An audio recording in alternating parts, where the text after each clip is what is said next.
দীর্ঘক্ষণ বক্তব্য রাখবো না, বেশ কিছু খুব গুরুত্বপূর্ণ কথা যেগুলো বলার জন্য আমার মনে হয়েছে এটা খুব প্রয়োজন আজকের দিনে বলার।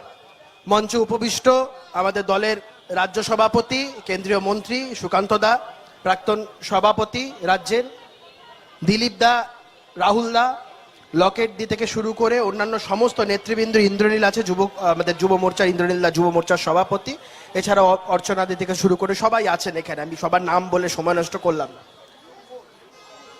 আমরা সবাই 27 তারিখে এই রাজ্য জুড়ে রাজ্যের বিভিন্ন কোণ থেকে মানুষজন এসেছে, কলকাতার রাজপথে তারা হেঁটেছে।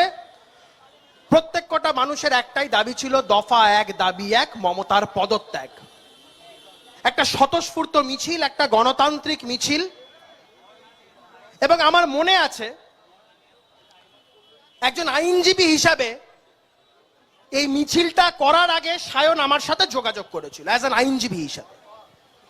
আমাকে সায়ন যেটা জিজ্ঞেস করেছিল যে দাদা, আমাদের কাছে পুলিশ একটা নোটিশ দিয়েছে, নোটিশ দিয়ে আমাদের কাছে জানতে চেয়েছে কারা কারা অর্গানাইজ করছি, কি করছি, কিভাবে করব না করব, কিন্তু আমাদের তো এটা কোনো রেজিস্টার্ড অর্গানাইজেশন নয়।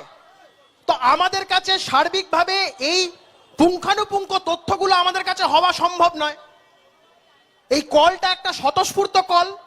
আমরা কিছু ছেলেমেয়েরা আমরা মনে করেছিলাম এরকম একটা ডাক দেওয়া উচিত বলে আমরা ডাকটা দিয়েছি, এবং ডাকটা দেওয়ার সাথে সাথেই দেখলাম স্বতঃস্ফূর্তভাবে সারা রাজ্য জুড়ে, দেশ জুড়ে বহু মানুষের সমর্থনে লেখালেখি শুরু করলেন।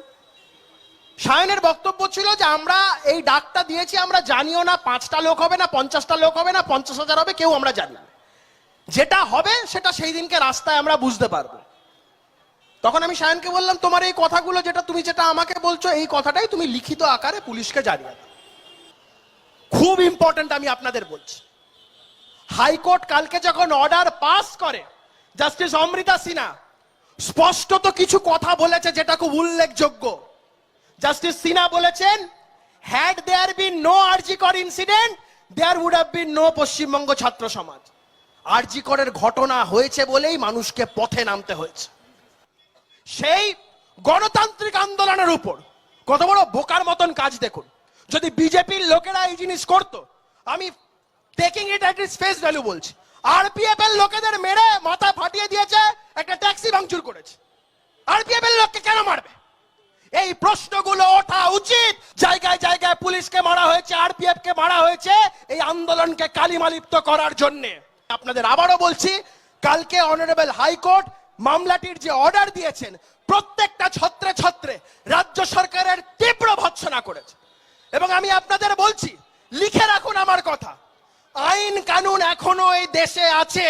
ওরা ডিভিশন বেঞ্চ যাক, সুপ্রিম কোর্ট যাক, ইন্টারন্যাশনাল কোর্ট অফ জাস্টিস যাক, মুখে চুনকালি মেখে ফিরবে।